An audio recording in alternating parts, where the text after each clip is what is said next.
Hello les filles, j'espère que vous allez bien.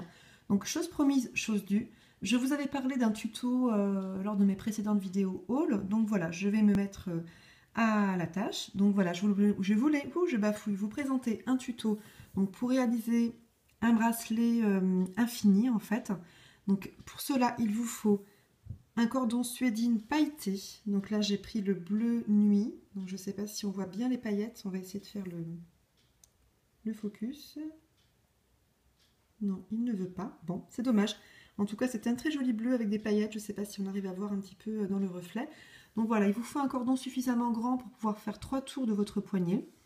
Il vous faut également donc un connecteur. Moi, j'ai choisi le connecteur infini parce que c'est quelque chose que j'aime beaucoup. Pour cela, il vous faudra également 2 petits anneaux, donc un tout petit et un plus grand. Un fermoir mousqueton, 2 embouts pour venir fixer votre cordon. Et ensuite, pour terminer, donc le petit bout de chaîne. D'ailleurs, j'y pense, j'ai oublié la chaîne d'extension. Je reviens.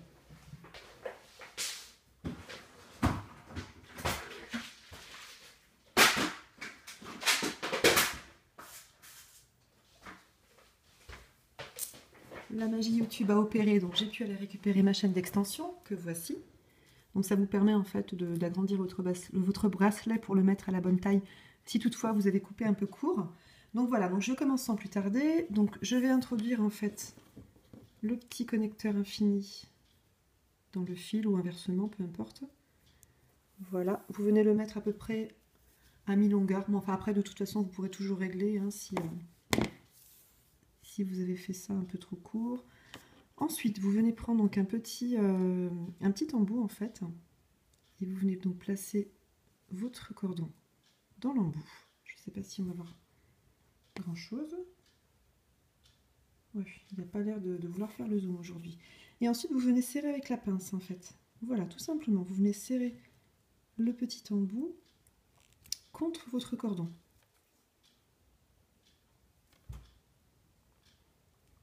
Et vous faites la même chose de l'autre côté. Voilà, quand c'est fait, hop, on tire un petit peu pour s'assurer que ce n'est pas lâche. Et on fait la même chose à l'autre bout du cordon. Alors je m'assure que c'est bien hop, du bon côté du cordon.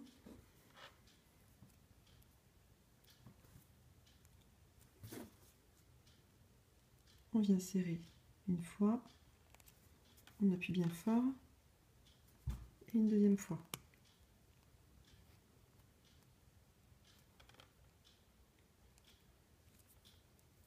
Alors, je m'assure encore une fois que c'est suffisamment solide.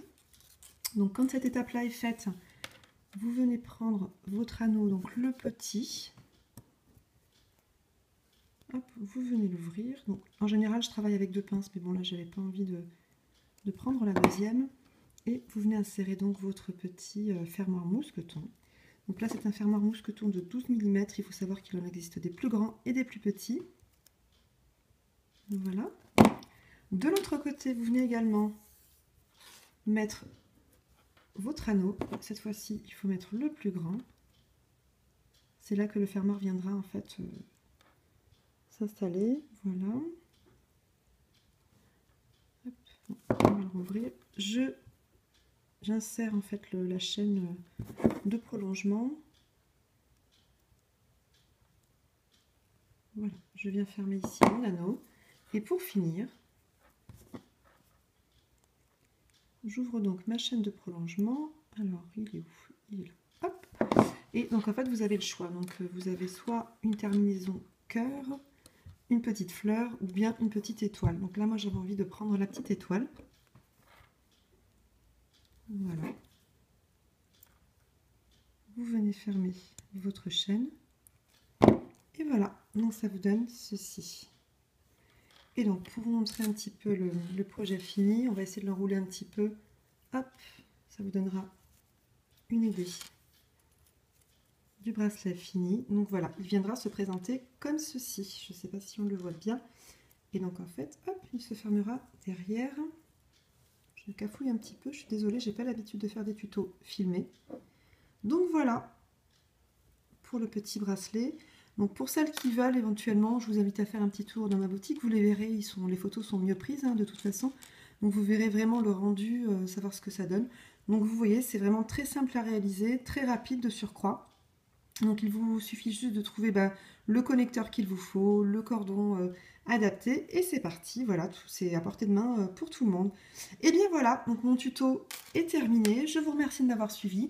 Pour celles qui ont apprécié, n'hésitez pas à mettre un pouce en l'air, c'est vraiment très appréciable. D'autant plus que ça me motivera pour faire d'autres tutos dans l'avenir, pourquoi pas, puisque je vous avais dit que je partais dorénavant sur des tutos. Si vous avez une idée de tuto à réaliser, n'hésitez pas à me le laisser en commentaire. Sinon, je vous souhaite une excellente journée. Je vous dis à très bientôt.